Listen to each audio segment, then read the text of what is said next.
This read aloud is about the commander of the Union Army named Ulysses S. Grant. Today you will listen carefully to learn more about Ulysses S. Grant and to hear how he was like General Lee and how he was different from General Lee. The date was May 4th, 1864. The day before, marching with a strength of over 118,000 soldiers, the Army of the Potomac crossed the Rapidan River in the middle of Virginia. The Blue Ridge Mountains lay to the west. To the east lay miles of dark forests and the Confederate Army under the command of Robert E. Lee. General Lee had roughly 60,000 men under his command, half as many as the Union Army, but they were ready to put up a strong fight. The Union Army was commanded by Ulysses S. Grant. He was no stranger to battle. He had served in the Army for over 25 years, starting when he was just 17 years old. This was just like Robert E. Lee. The Civil War was not his first war either. Like the Confederate general Robert E. Lee, General Grant had fought in another war. Ulysses S. Grant leaned against a post outside his tent. The word post in this sentence means a piece of wood or metal that is set into the ground in an upright position. He wearily watched as a long line of supply wagons carrying ammunition, food, and medical supplies rumbled past. The word ammunition refers to the bullets, cannons that were shot out of weapons. These supply wagons made up the rear or backside of the army. The main body of the army, the soldiers who needed all those supplies in order to fight, were miles ahead, deep in the forest, looking for the enemy. Who was the enemy of the Union Army?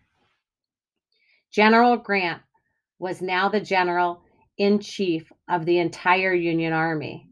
The only person who ranked higher than General Grant was President Lincoln. Grant took his orders from Lincoln, and everyone else took their orders from Grant. What title does the president have as the highest ranking commander? He is called the Commander-in-Chief.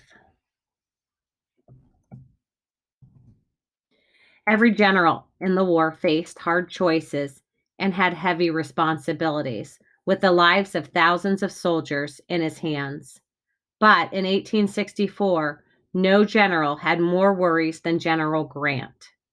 Why do you think General Grant had so many worries? General Grant had spent the first 3 years of the Civil War fighting farther west, away from the action in Virginia. His most impressive victory in the early years of the war came at Vicksburg, a city in Mississippi. The same day that the Union Army had won the Battle of Gettysburg, General Grant won the Battle of Vicksburg after 2 long, hard months. The victory gave the Union final control over the entire Mississippi River, which in turn would make it easier for the Union to take over the rest of the South. The Mississippi River was important because the Union could use it to send troops and supplies from the North to the South. It was easier to use a river to do this because there were no cars or trucks yet, and so there were no highways like we have today. To win the Civil War, the Union needed to take control of the South, including all of its cities and roads. Nobody in the North expected this to be so difficult. The Union had more than 1 million men in uniform. What color was the Union Army uniform? By the end of the Civil War, 1 out of every 10 Union soldiers was an African American, and 1 out of 4 Union sailors was African American. Later in the war, the U.S. Congress passed a bill that gave equal pay to the African American soldiers who valiantly fought to help save the Union and bring freedom from slavery. Factories in the North had been working day and night for years, producing weapons, uniforms, blankets, food rations, wagons, and all other things that the Army needed. Rations are amount of food and other materials set aside for each person. Was all this production from factories good for the Northern economy? The Yankees, as the Union soldiers were nicknamed, had everything they needed to fight and win the war. What was the nickname for the Union soldiers? What was the nickname for the Confederate soldiers? Why do you think the North expected to win easily? The Confederates, or rebels as they were often called, did not have as many men as the Union. The South did not have many factories. Many of those it did have early in the war had been destroyed or captured by 1864. Confederate soldiers marched to battle without shoes, without enough food, and sometimes without enough ammunition. What is ammunition? Yet, even though they were exhausted and starved, the Confederates somehow held on and managed to keep fighting. Grant was not the general in chief of the Union Army or the commander of all the U.S. armies at the beginning of the Civil War. Throughout the war, President Lincoln had trouble with some of his top Union generals. It wasn't that they were bad generals. They could win battles and capture enemy forts and towns, but they made mistakes as well. They often waited too long to attack or failed to chase the Confederates when they were on the run. Basically, President Lincoln felt the Union generals were never aggressive or forceful enough.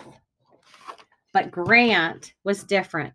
General Grant had won the long battle of Vicksburg because he was stubborn and unafraid. He kept fighting and attacking the enemy until they surrendered or gave up. President Lincoln put General Grant in charge of the entire Union Army because General Grant promised that he would do whatever it took to win. He would chase General Robert E. Lee and his army all over Virginia, and he would not stop until the war was finished.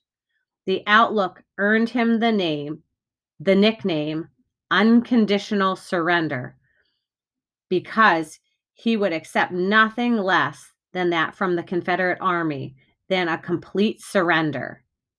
Do you think General Grant will be able to get the Confederate Army to completely surrender? General Grant removed a folded letter from his breast pocket. President Lincoln had sent this letter a few days earlier. It did not contain any vital or necessary information or new orders. It was just a simple letter sent to wish him good luck in battle. Grant reread the letter, written in the president's own handwriting. Lieutenant General Grant, not expecting to see you again before you march into Virginia, I wish to tell you that I am entirely satisfied, or I am entirely happy with what you have done up to this time.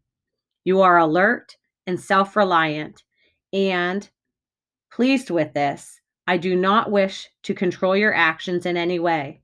If there is anything wanting which is within my power to give, do not fail to let me know. And now, with a brave army and a just cause, a worthy cause, may God sustain you or keep you strong. Yours very truly, A. Lincoln. The next day, May 5th, in the forests near Fredericksburg, Virginia, the main body of Grant's army clashed with General Lee's army in one of the wildest battles of the war. In those days, armies always preferred to fight in open fields where it was easier to move cannons and large groups of men and easier for generals to see what was happening.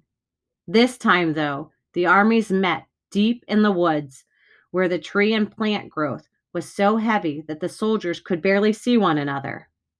This was called the Battle of the Wilderness, and it was the very first time Generals Grant and Lee faced each other in battle. It was a very chaotic battle.